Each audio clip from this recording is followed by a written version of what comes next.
ఈ రంజాన్ మాసంలో ఇదే గోశాలకి చెందినటువంటి ఒక ఎద్దుని ముస్లిం ఫ్యామిలీకి డొనేట్ చేశారు. ప్రశ్న ప్రారంభమే బలమైన ప్రశ్న అడిగావు తల్లి. ఈ గ్రామానికి చెందిన వాళ్ళే వాళ్ళు. 2 ఎడ్లు ఉన్నాయి వాళ్ళ దగ్గర. ఒక ఎద్దు కరెంట్ షాక్కి గురై పెద్ద 11 kV వైర్ కట్ అయి పడిపోయింది. కొంతమంది విమర్శించే వాళ్ళు ఉంటారు, మనం విమర్శని పట్టించుకోము, తెలిసిందే కదమ్మా. ఓట్ బ్యాంక్ ఒక రకంగా చూస్తుంటే రీసెంట్గా వచ్చినటువంటి సిఏఏ కూడా వాళ్ళు మేము దూరం అవుతున్నామేమో అనే భావన, లేకుంటే మమ్మల్ని ఇంకా మైనారిటీలను ఇంకా పక్కన పెడుతున్నారేమో అనే భావన. నేను ఒకటే ఏమంటున్నానంటే, మన ముస్లిం సోదరులకి కూడా నేను చెప్పేది, ఇది ఏ కులమైనా ఏ మతమైనా పర్లేదు, ఒక రైతుని రైతుగా చూడాలి. ఆ రైతు లేకపోతే మనకు అన్నం లేదు, మనకు భవిష్యత్తు లేదు, రేపు పొద్దున మనకు లేదు. అసలు పిల్లల్ని తీసుకొని సాలార్జంగ్ మ్యూజియము, పిల్లల్ని తీసుకొని గోల్కొండ కోట తీసుకెళ్తున్నారు, తప్పులేదు. ఒక ఏడాదిలో ఒక్కరోజైనా మీరు దగ్గరలో ఉండే వ్యవసాయ భూమికి తీసుకెళ్ళి అక్కడ వ్యవసాయం చేసే వాళ్ళని పరిచయం చేయాలి. నమస్తే, నేను Kavitha. Welcome to I dream. మనం ఇప్పుడు ఒక కీలకమైనటువంటి అంశం గురించి మాట్లాడుకోబోతున్నాం. ఈ మధ్య కాలంలో జరిగినటువంటి ఒక ఆసక్తికరమైనటువంటి సంఘటన అందరి దృష్టిని ఆకర్షించింది. దాని గురించే మనం మాట్లాడుకోబోతున్నాం. ప్రస్తుతం మనం ఉన్నాము చిలుకూరు దేవాలయ ప్రాంగణంలో. మనతో పాటుగా ఉన్నారు advocate and temple priest Rangarajan గారు. రంగరాజన్ గారు, నమస్కారం అండి. ఇప్పుడు మనం ఒక కీలకమైనటువంటి అంశం గురించి మాట్లాడుకున్నప్పుడు, సమాజం అనగానే మనకు డిఫరెంట్ యాంగిల్స్ అన్నీ అందులో వస్తాయి. కులాలు, మతాలు, లేకుంటే ఆధ్యాత్మికంగా, సామాజికంగా, ఆర్థికమైన అంశాలన్నీ కనిపించినప్పుడు మానవత్వం అనే అంశం గురించి మనం మాట్లాడుకోవాలి. వెరీ రీసెంట్గా మీరు ఈ రంజాన్ మాసంలో ఇదే గోశాలకి చెందినటువంటి ఒక ఎద్దుని ముస్లిం ఫ్యామిలీకి డొనేట్ చేశారు.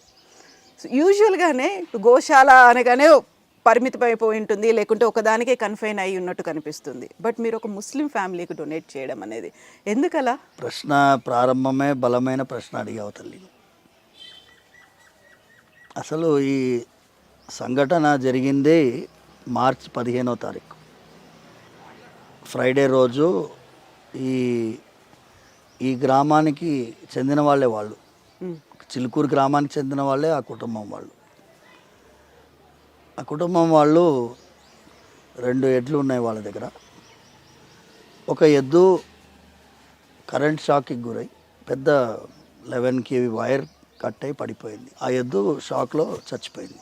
మొహమ్మద్ గౌస్ అని ఆయన రైతు పేరు, వాళ్ళ అమ్మ. అయితే నాకు మా స్వామివారి సేవకుడు, నా శిష్యుడు పవన్ కుమార్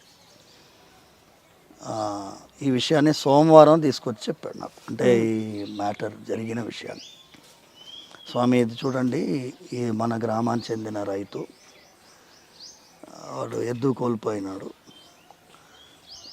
వాళ్ళ కుటుంబ సభ్యుడిలాగా భావించిన ఎద్దు. ఇప్పుడు రైతు ఎప్పుడు కూడా గుర్తుపెట్టుకున్నామా, ఎద్దుని ఫ్యామిలీ మెంబర్ లాగా ట్రీట్ చేస్తారు. పాడి పశువుని కూడా కుటుంబ సభ్యులుగానే వాళ్ళు భావిస్తారు. ఇది ఈ కుటుంబానికే కాదు, మేము ఇంతకుముందు కూడా 10 కిలోమీటర్ దూరంలో 7-8 కిలోమీటర్స్ పెద్దమంగళారం గ్రామం ఉంది. ఆ గ్రామంకి చెందినటువంటి రైతుకి కూడా 2 ఎడ్లు ఇచ్చాం. ఆయన కూడా ఇదే ప్రాబ్లం ఉండే, వ్యవసాయం కోసం. బీద రైతు ఎప్పుడు కూడా ఇబ్బందిలో ఉండకూడదు అనేటటువంటి ఒక ఆలోచనలో మేము ఉన్నాం. మా శిష్య బృందంలో పవన్ కుమార్కి కూడా అలాంటిదే. ఇప్పుడు ఇది నేను చెప్పేది కోవిడ్-19 టైంలో ఒక సంఘటన మీకు చెప్తాను.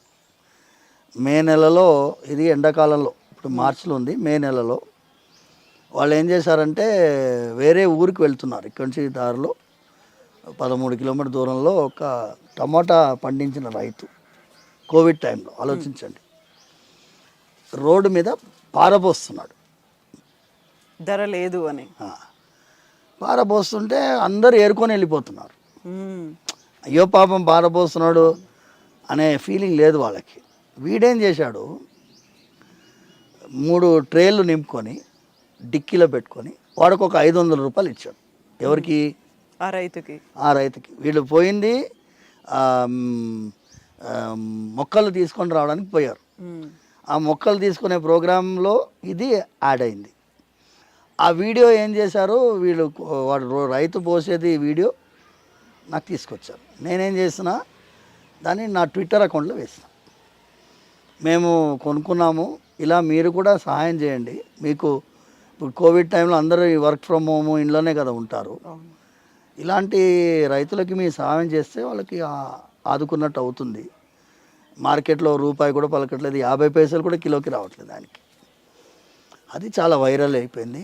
అక్కడే వెంటనే నాయకులు అందరూ వెళ్ళారు, ఆ రైతుని కలిసి ఆయనకు సహాయం చేశారు. అలాంటి రైతులందరికీ కూడా బెనిఫిట్ అయింది. సో మా ప్రయత్నం ఏంటి అంటే ఏదైనా ఒక కార్యక్రమం జరిగితే దానివల్ల ఒక 10 మంది స్పందిస్తే మంచి జరుగుతుందేమో అనే ఒక ఆలోచనలో మేము వ్యవహారం నడుస్తుంది. ఈ రైతు విషయానికి వస్తే మన గ్రామానికి చెందినవారు, ఆయన ముస్లిమా, ఆయన బ్యాక్గ్రౌండ్ ఏంటో నేను ఆలోచించలేదు. మహమ్మద్ గౌస్ ఆయన పేరు, ఎద్దు వ్యవసాయం చేస్తున్నాడు. ఆ ఎద్దు మన దగ్గర పుట్టి పెరిగిన, గోశాలలో పుట్టి పెరిగిన ఎద్దు మంచి యుక్త వయసుకు వచ్చింది. అది కొంచెం 2-3 నెలలు ట్రైనింగ్ ఇస్తే అది తయారైపోతుంది. సరేనాయా అని ఫోన్ చేసి మరి పిలిచి ఇచ్చినప్పుడు అట్లా మీడియా వాళ్ళు కూడా వచ్చారు. నేను వాళ్ళకి ఇదే సందేశం చెప్పాను అన్నమాట.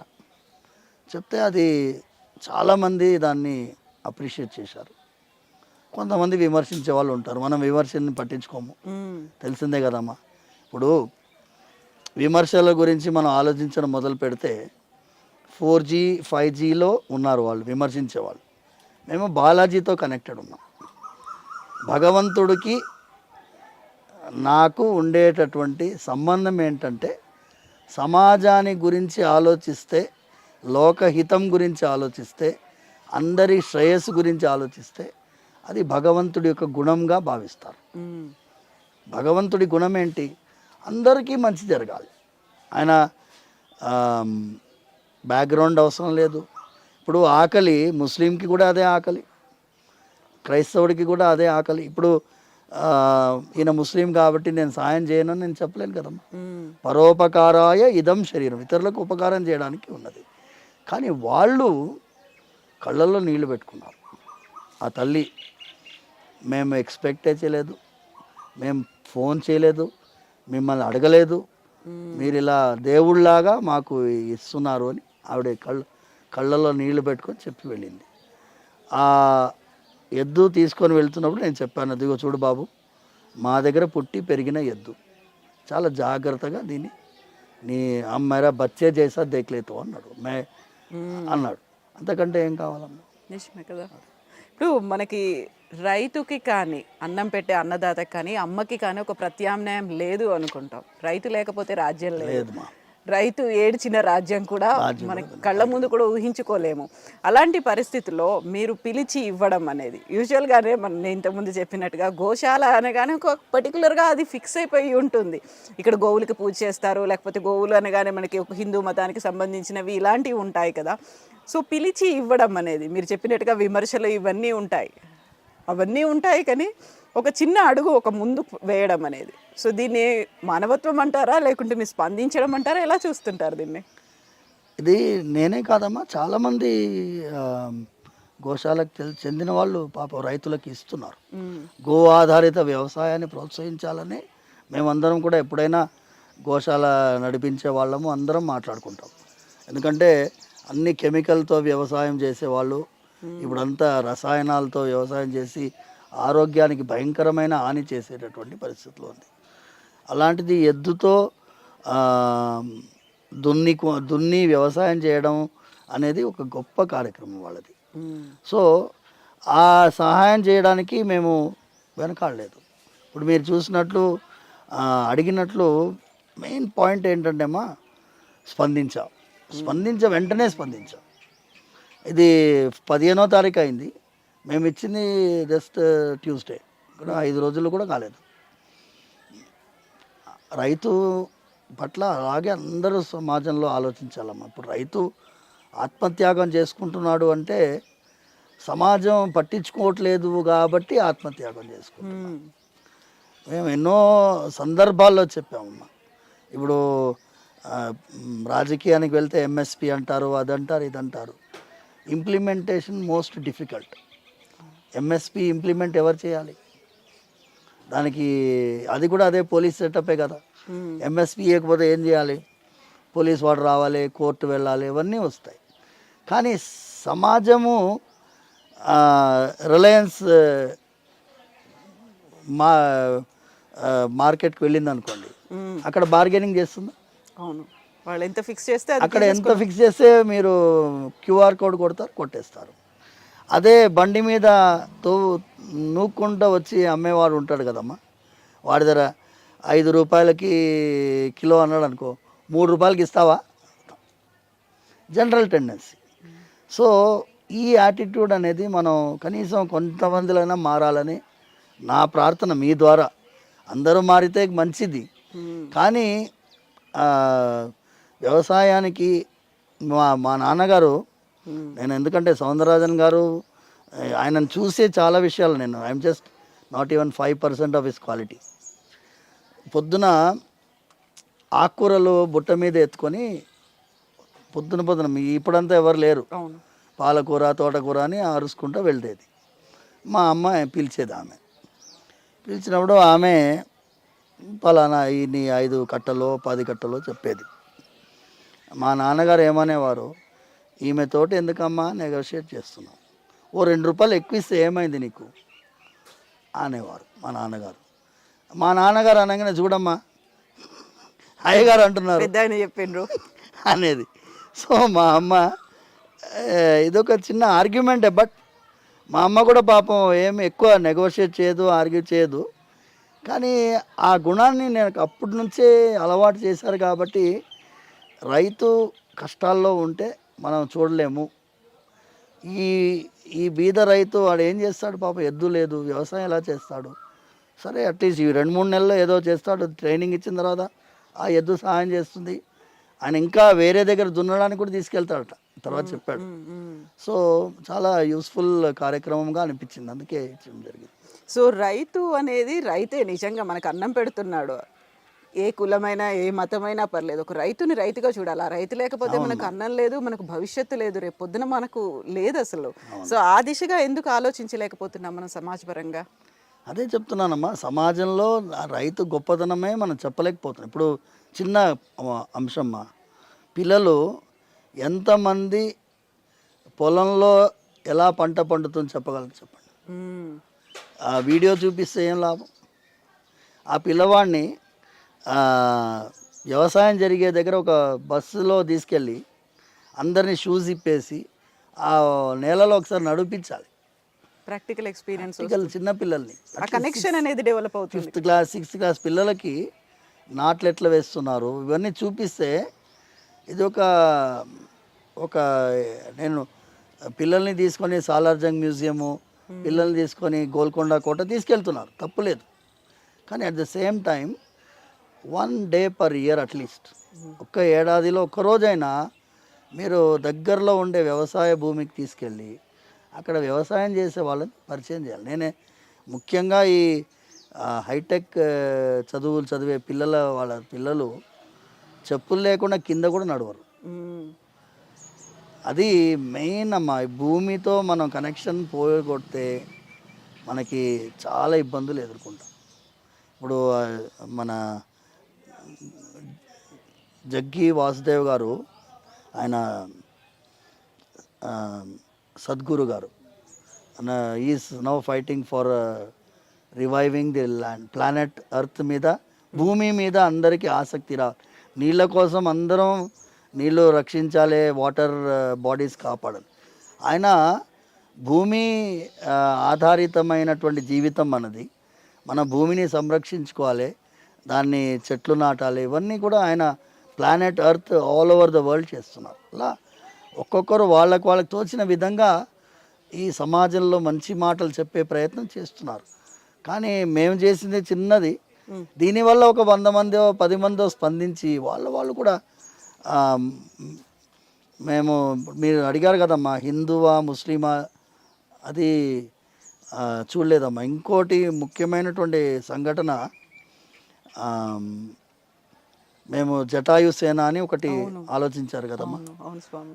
2019లో మేము వరంగల్, అదే నేను నా శిష్యుడు పవన్ కుమార్ వెళ్తున్నప్పుడు చిన్న పాప 9 months పాపది, ఆ దుర్ఘటన జరిగినప్పుడు సమాజంలో అమ్మాయిల్ని రక్షించాలి, a a lonely girl is the society responsibility, సమాజం యొక్క బాధ్యత. అమ్మాయి కనుక రాత్రి 7 గంటలో 8 గంటలో బస్సు లేదు, కారు లేదు, ఒంటరిగా నిలబడినప్పుడు వెళ్ళి ఏమమ్మా ఎందుకు, ఎవరు ఏమన్నా అవసరం ఉందా అని అడిగేటటువంటి ఒక సమాజం ఉంటే మంచిది అనే ఆలోచనలో మేము ఆలోచించి జటాయు సైన్యంలాగా మనం అందరిలో మనసులో ఆ జటాయు అనే భావన రావాలి అని ఆలోచించుకుంటూ మేము వెంటనే ఇక్కడ ఏమైందంటే దగ్గరలో ఆలోచించాము. 15 రోజుల్లోనే ఒక సంఘటన జరిగింది. ఒక చిన్న అమ్మాయిని ఒక స్కూటర్లో పెట్టుకొని వాడు తీసుకెళ్తున్నాడు, అమ్మాయి ఏడుస్తున్నది, ఎవరు ఆపలేదు. ఒక ముస్లిం పిల్లవాడు ఆపాడు. అప్పుడు కోనే కాల్ లేకే జారే అని అడిగింది. ఏ అమారే గడికి లడికి అన్నాడు. నైనా అంకుల్ కోనే మేరకు నయమాలో అనింది ఆ పిల్ల. 2 నంపకాయలు పెట్టేస్తే ఆ డిక్కీలో అన్నీ దుప్పటి అన్నీ ఉండినాయి. వాడిని దగ్గరగా మన పోలీస్ స్టేషన్కి తీసుకెళ్ళి అప్పచెప్తే ఆ అమ్మాయి కొంచెం అతి స్థిమితం లేదు, వీడు ఏదో అఘాయిత్యాని కోసం తీసుకుపోతున్నాడు అని తెలిసి తర్వాత వేరే కార్యక్రమాలు పోలీస్ చేశారు. బట్ ఆ పిల్లవాడు కనుక ఆపకపోయి ఉంటే, స్పందించకపోయి ఉంటే ఇమ్మీడియట్గా, అది ఆ కాన్సెప్టే జటాయు సైన్యం అని అన్నాం మేము. ఆ పిల్లవాడిని చిలుకూరికి పిలిచి, ఆ ముస్లిం అని మేము చూడలేదు, ఆ ఫీలింగ్ ఆ పిల్లవాళ్ళకి కలిగింది కాబట్టి మేము అది ఇంకా రక్షాబంధన్ అని కార్యక్రమం చేసి చాలా విషయాలమ్మా. అది ఏమైందంటే ఒక కమలమ్మ అని చెప్పి ఒక మెహదీపట్నం దగ్గర పూలు అమ్ముతుంటున్నాము. ప్రతి శుక్రవారం వీడు ఏం చేస్తాడు, మా శిష్యుడు ఆవిడ దగ్గర పూలు తీసుకొని అభిషేకానికి తీసుకొచ్చేవాడు, అలంకారానికి. ఆమె చెవులు 2 చెవులు వినిపించదు. ఆమె ఆ 2 చెవులు వినిపించకపోయినా కానీ బేరం ఆడే వాళ్ళతోటి 5 అని చెప్పేది. అట్లా నాకు తెలీదు. నేను ఏమన్నానంటే ఈ అమ్మాయిల పట్ల గౌరవం భావం రావాలి అంటే రక్షాబంధనం కార్యక్రమం లాగా ఒకటి చేసాం ఆ రోజు. ఇది కూడా 2019లోనే జరిగింది. ఆ కార్యక్రమం అప్పుడు ఆమె వచ్చి చేతికి రాఖీ కట్టి కళ్ళల్లో నీళ్లు పెట్టుకునేది అమ్మాయి. ఎందుకురా ఏడుస్తుంది అంటే, నేను అప్పుడు చెప్పాడు ఈ చెవులు 2 వినిపించవు, బాధలో ఏడుస్తుంది అంటే మంచిగా ఇయరింగ్ ఏడన్నా చెప్పాడు. అది మీరు చూడాలి అన్నాడు. నేను అన్నాను సరే గాంధీ హాస్పిటల్కి ఫోన్ చేస్తే తీసుకుపోతాం అంటే, ఇప్పుడు మీకు రాఖీ కట్టింది కదా, మీ రెస్పాన్సిబిలిటీ, అది మీ అక్క అయితే కదా, మీరేం చేస్తారు అంటే, మీ అక్క అయితే ఎట్లాగే పంపిస్తారా అని అన్నా. నేనే కార్ డ్రైవ్ చేసుకొని తీసుకొని పోయి అక్కడ చూడగానే ఈఎన్టీ డాక్టర్ గారు సంతోషంగా, పాపం నేను వచ్చానంటే కొంచెం అభిమానంతో వాళ్ళు వెంటనే యాక్టివిటీ 2 చెవులు టెస్ట్ చేశారు, she may need hearing AIDS అని చెప్పినారు. చెప్తే అది కొంచెం కాస్ట్లీ కదా అని చూద్దాం ఆలోచిద్దామని చెప్పి వచ్చేసిన నేను. అయితే అది పేపర్లో వచ్చింది, ఎవరో న్యూస్ పేపర్ వాడు ఎందుకు వచ్చారని అనుకున్నాడు. డెక్కన్ క్రానికల్లో వచ్చింది, టైమ్స్ ఆఫ్ ఇండియాలో కూడా వచ్చింది. అయితే హెల్పింగ్ హ్యాండ్ ఫౌండేషన్ అని చెప్పి ఒక ఫౌండేషన్ ఉంది, రన్ బై ముస్లిం ఎన్జిఓ. చూడండి, అంటే పేరు వాళ్ళదేమో helping hand, run by a Muslim NGO. వాళ్ళు వెంటనే ఈఎన్టీ డాక్టర్ కాంటాక్ట్ చేశారు. కాంటాక్ట్ చేసి ఇట్లా మేము న్యూస్ పేపర్లో చదివాము, చిలుకూరు అర్చక స్వామి వచ్చారు, ఆవిడకి we will sponsor the hearing aid అన్నారు. అంటే ఆ ఈఎన్టీ డాక్టర్ మమ్మల్ని కాంటాక్ట్ చేశారు. So through them we came to know, and helping hand foundation తోటి రిలేషన్షిప్ ఏర్పడింది. సపోజ్ వీడు కనుక మనం పోవాలని చెప్పకపోయి ఉంటే నేను వెళ్ళేవాడిని కాదు, ఆ వెళ్ళకపోయి ఉంటే ఆ అమ్మాయికి ఇయరింగ్ ఎయిడ్ వచ్చేది కాదు. సో ఇదంతా భగవంతుడు కొంతమంది ద్వారా మన ద్వారా చేయించుకుంటాడు. ఆ హెల్పింగ్ హ్యాండ్ ఫౌండేషన్ తోటి ఇప్పుడు చాలా దగ్గరగా మేము యాక్టివిటీస్ చేస్తున్నాం. ఒక మస్జిద్లో వాళ్ళు క్లినిక్ నడిపిస్తున్నారు. ఆ మస్జిద్ క్లినిక్కి కూడా నన్ను పిలిచారు యాన్యువల్ సెలబ్రేషన్కి. నేను వెళ్ళాను. నేను చెప్పాను, ఎదుగా నేను మస్జిద్ లోపలంతా రాలేనబ్బా, ఈ కుల్లా అంతా పెట్టుకోలేను. లేదు స్వామి, మీ ఫీలింగ్స్ మేము గౌరవిస్తాము. మస్జిద్ పక్కన క్లినిక్ అది. It is in the complex, but it is not inside the mask. పక్కన వెళ్ళాము. ఆ రోజు ఏమైందంటే మరుసటి రోజు అయోధ్య జడ్జిమెంట్ రాబోతుంది. నేను టెన్స్డ్ అట్మాస్ఫియర్ ఉంది. టెన్స్ అట్మాస్ఫియర్లో నేను ఆ రోజు క్లినిక్లో ఉన్నాను. ఇప్పుడు వాళ్ళు మైక్ పట్టుకొని అందరూ మీడియా వాళ్ళు ఏం ప్రశ్నలు అడుగుతారు? నన్ను అయోధ్య జడ్జిమెంట్ గురించి అడిగారు. చూడయ్యా, నేను అన్నాను, మనం రాముల వారి గురించి మాట్లాడాం లాస్ట్ టైం, గుర్తుంది కదమ్మా. నేను అన్నాను, మనం దక్షిణ అయోధ్యకి దగ్గరలో ఉన్నాము. ఏ జడ్జిమెంట్ వచ్చినా ఏమీ కాదు. ఈ ప్రాంతంలో ఏ అల్లర్లు జరగవు. ఇక్కడ మానవత్వానికి మనం విలువ ఇవ్వాలి. అందుకోసం నేను ఇక్కడ వచ్చాను. అండ్ మనం పైన ఉన్నవారు ఎలా ఉంటారో నీకు తెలియదు, నాకు తెలియదు. కానీ ఇతరులకి సహాయం చేయడం వల్ల ఆ పైన ఉన్నవాడిని నీలో చూస్తారు, సహాయం పొందినవాడు. మరి ఆ దేవుళ్ళ వచ్చి సహాయం చేసావయ్యా అని అంటారు వాళ్ళు. సో అవన్నీ చెప్పానమ్మా. అదే ఫ్రంట్ పేజ్ న్యూస్ ఐటమ్ లాగా అయిపోయింది. టుమారో నథింగ్ విల్ హ్యాపెన్ అని. బికాస్ మనం ఆ నమ్మకం, భగవంతుడి పట్ల విశ్వాసం ఉండి సమాజానికి మంచి చేయాలనే తపన ఉంటే మీ ద్వారా చాలా పనులు స్వామి చేయించుకుంటాడు. ఎన్నో కార్యక్రమాలు చేశాము. ఇప్పుడు ఐ డ్రీమ్లో మీరు మొత్తం అయిపోతుంది, నిండిపోతుంది అని చెప్పుకుంటూ పోతే. బట్ ప్రతి శుక్రవారం అన్నదానం స్టార్ట్ చేసాం లాస్ట్ ఇయర్ మే నుంచి. అండ్ శుక్రవారం అన్నదానం చేస్తున్నాము చిలుకూరులో. మనము అనాథ శరణాలయాలకి మనం ఎంతో సహాయం చేసాం. కోవిడ్ టైంలో అయితే చూశారు కదమ్మా, మేము మైగ్రెంట్ లేబర్స్ దగ్గర ఇక్కడ వండుకొని పోయి అక్కడ ఇచ్చాం వాళ్ళకి. సో ఇవన్నీ కూడా మనం చేసే కార్యక్రమాల్లో భాగం. అయితే స్వామి, ఇప్పుడు ముస్లిమ్స్ అనగానే ఒక రకమైన అన్సర్టినిటీ లేకుంటే ఇన్సెక్యూర్డ్ ఫీలింగ్ అనేది ఉంది. జరుగుతున్నటువంటి రాజకీయంగా జరుగుతున్న డెవలప్మెంట్స్ వీటన్నిటితో చూస్తే, ఓట్ బ్యాంక్ ఒక రకంగా చూస్తుంటే రీసెంట్గా వచ్చినటువంటి సిఏఏ కూడా వాళ్ళు మేము దూరం అవుతున్నామేమో అనే భావన, లేకుంటే మమ్మల్ని ఇంకా మైనారిటీలను ఇంకా పక్కన పెడుతున్నారేమో అనే భావన, ఇవన్నీ చూసిన తర్వాత ఇప్పుడు మనం వీటిని మానవత్వం ఇలాంటి సంఘటనలు చూసినప్పుడు, ఈ రాజకీయంగా జరుగుతున్నటువంటి ఈ సంఘటనలు చూసినప్పుడు ఎలా రెస్పాండ్ అవ్వాల్సిన అవసరం ఉంది స్వామి?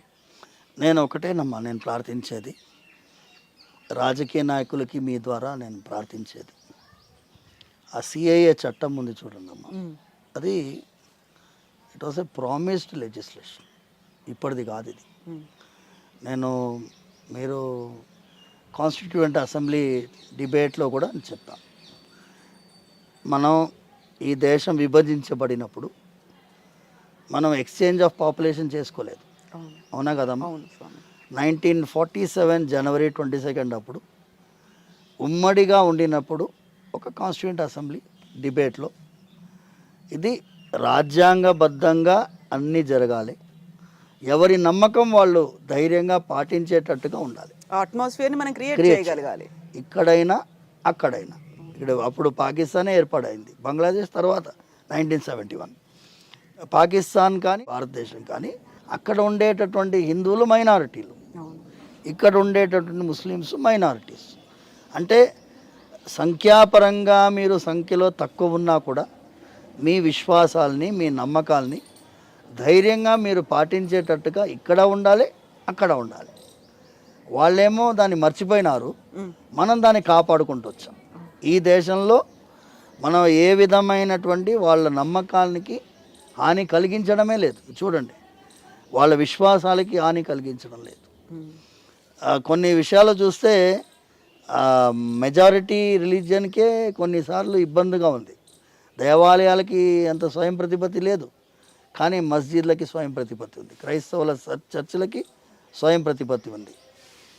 కానీ ఇప్పుడు సిఏఏకి వచ్చినప్పుడు అక్కడి నుంచి తరిమి కొట్టబడిన వాళ్ళు ఇక్కడ కూడా మనము వాళ్ళకి శరణార్థులుగా ట్రీట్ చేయకపోతే, వాళ్ళకి ఇక్కడ పౌరసత్వం ఇవ్వకపోతే వాళ్ళు ఎక్కడ పోతారు, ఎక్కడ వెళ్తారు? వాళ్ళు మళ్ళీ అయితే వాళ్ళు వెళ్ళలేరు అక్కడికి. అవును, ఇక్కడ పౌరసత్వం ఇది ఇవాళది కాదు, మాది 1947లోనే సర్దార్ పటేల్ గారు, జవహర్లాల్ నెహ్రూ గారు, మహాత్మా గాంధీ గారు వీరందరూ చేసిన వాగ్దానాన్ని ఇప్పుడు మనం చాలా లేట్ అయింది.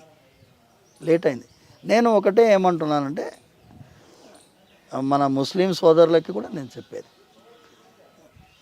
ఇది హైందవులకి అక్కడ వాళ్ళని ఇబ్బంది పడి బయటకు వచ్చినటువంటి వాళ్ళకే ఇబ్బంది.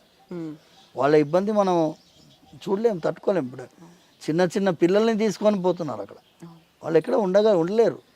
అలాంటి వాళ్ళకి ఈ దేశంలో శరణార్థులుగా భావించి వీళ్ళకి పౌరసత్వం ఇవ్వడంలో మీరు దయచేసి అడ్డుపడకండి అని మీ ద్వారా నేను చెప్తున్నాను.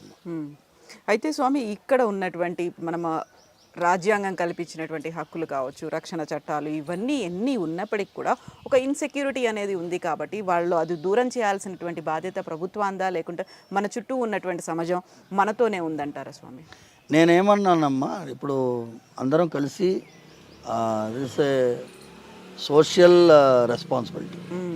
నిజంగా చెప్పాలంటే మేము లాస్ట్ 2 సార్లు మీటింగ్స్ జరిగాయి. ఒక పీస్ నెట్వర్క్ అనేది ఒకటి ఉంది, కోవా పీస్ నెట్వర్క్ అని. బుద్ధిస్టులు, జైన్లు, క్రైస్తవులు, తర్వాత పార్సీసు, సిక్కులు, ముస్లిం, ఇస్లాం మతానికి చెందినటువంటి వాళ్ళం అందరూ, మత పెద్దలందరం కలిసి ఒక నెట్వర్క్ లాగా ఉంది. ఈ నెట్వర్క్లో సమావేశం జరిగింది. ఇది ఈ రాజకీయానికి అతీతంగా మనం సమాజంలో మంచి అది సామరస్యమైనటువంటి వాతావరణాన్ని సృష్టించాలి. వాళ్ళ పండగలు మనతో కలిసి వాళ్ళు జరుపుకునేటట్టు, మన పండగలు వాళ్ళతో కలిసి వాళ్ళు జరుపుకునేటట్టు. ఇప్పుడు దీపావళి పండగ వాళ్ళు వచ్చి మనతో ముందంతా జరుపుకునేవాళ్ళు. ఇప్పుడు అందరికంటే బెస్ట్ ఉదాహరణ ఏంటి తెలుసా అమ్మా, మీరు ఆర్మీ. ఈ దేశం సైన్యం మీరు వెళ్ళి చూస్తే వాళ్ళు క్రిస్మస్ కూడా అంతే గ్రేట్గా సెలబ్రేట్ చేస్తారు. ముస్లిమ్స్ వాళ్ళది రంజాన్ కూడా అంతే సమానంగా జరుపుకుంటారు. దివాళీ పండగ కూడా అలాగే జరుపుకుంటారు. అది ముస్లిమ్స్ జరుపుకునేటట్టుగా, క్రైస్తవులు జరుపుకునేటట్టుగా అని భావించకుండా ఇది దేశం పండగ. It's a festival of humanity, festival of religion. ఏ మతమైనా కూడా అమ్మా ప్రారంభం ఏర్పడినప్పుడు ఈ ద్వేషాలు లేవు. ఎప్పుడు ప్రారంభించబడిందో ఈ ద్వేషాలు లేవు. కానీ మనిషి అనేటటువంటి వారు తప్పకుండా విద్వేషాన్ని సృష్టించే ప్రయత్నం చేస్తారు ఎక్కడైనా సరే. సొంత అన్నదమ్ములే కొట్టుకునేటటువంటి మనం రామాయణంలో చూసాం, మహాభారతంలో చూసాం. ఇక్కడ కూడా మనం సొంత అన్నదమ్ములమే కదా, ఇదే భారతదేశంలో పుట్టినటువంటి వాళ్ళు. ఆ దేశం నుంచి ఈ దేశం పైన దండయాత్రలు జరిగే ప్రయత్నం జరిగాయి. సో నేనేమంటున్నానంటే ద పాపులేషన్, సమాజము దీనికి స్పందించాలి.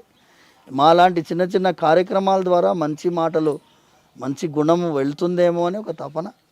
అందరూ సామరస్యంగా ఉండి ఈ విద్వేషాలు లేకుండా ఉండడమే మా ప్రయత్నం. అప్పుడే మనం అనుకున్నటువంటి లౌకికత్వం కావచ్చు, ప్రజాస్వామ్యం, సమాజం అనేది, సమానత్వం అనేది ఇవన్నీ ఉంటాయి. ఒక స్ప్రెడ్ చేయాల్సి. ఎందుకంటే మా వైష్ణవ జనతో తేనే కహియే పీడు పరాయి జానేరే. వైష్ణవుడు అనేటటువంటి వాడు, శ్రీ వైష్ణవుడు అనేటటువంటి వాడు ఇతరుల కష్టాన్ని తన కష్టంగా భావించడమే వైష్ణవం. అదే మా గురువు గారు అనేవారు, ఆఫ్రికా వెళ్తావు, ఆఫ్రికాలో ఆయన ఏ మతం వాడో తెలియదు, కానీ నీ దుఃఖానికి వాడు స్పందించాడు, వాడు వైష్ణవుడు. అవును. మళ్ళీ వైష్ణవం అంటే కేవలం వైష్ణవం అంటే కేవలం విష్ణుమూర్తిని పూజించే వాళ్ళే కాదు, నిలువుబొట్టు ఇతరుల కష్టాన్ని తన కష్టంగా భావించేవారు ప్రతి ఒక్కరూ వైష్ణవుడు. అది ఒక ముఖ్యమైనటువంటి సందేశం మీ ద్వారా చెప్పాలి. థ్యాంక్ యూ సో మచ్ స్వామి. నిజంగానే ఈ విషయం, ఈ అంశం నలుగురికి చేరాల్సినటువంటి అవసరం ఉంది. నలుగురు ఈ విధంగా రెస్పాండ్ అవ్వాల్సినటువంటి అవసరం కూడా ఉంది. థ్యాంక్ యూ మా. Thank you so much. Thank you.